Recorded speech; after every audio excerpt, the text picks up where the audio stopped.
Όλα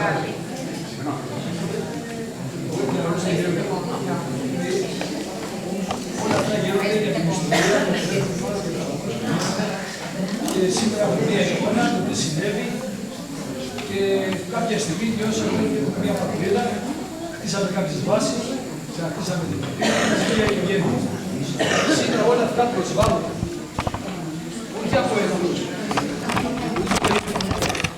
Η πιστοτική κοινότητα σοβαίνει.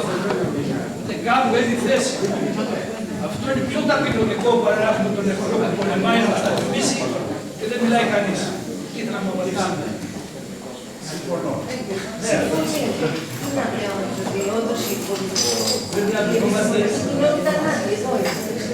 Πάντως έτσι για να το κλείσουμε σιγά σιγά τώρα, αν δεν υπάρχουν κι άλλα, εγώ νομίζω ότι πρέπει να ανανεώσουμε το ραντεβού μας. Εγώ ως επίκαιρα έτσι και είμαι στη διάθεσή σας και χαίρομαι πάρα πολύ που υπάρχει και ενδιαφέρον, ειλικρινές, πραγματικό, από ανθρώπους να μάθουν πράγματα για την ιστορία μας, να κάνουν τις συνδέσεις με το σήμερα, γενικά να προβληματιστούν πάνω σε αυτά που συνέβησαν, αυτά που συμβαίνουν και αυτά που θα συμβούν.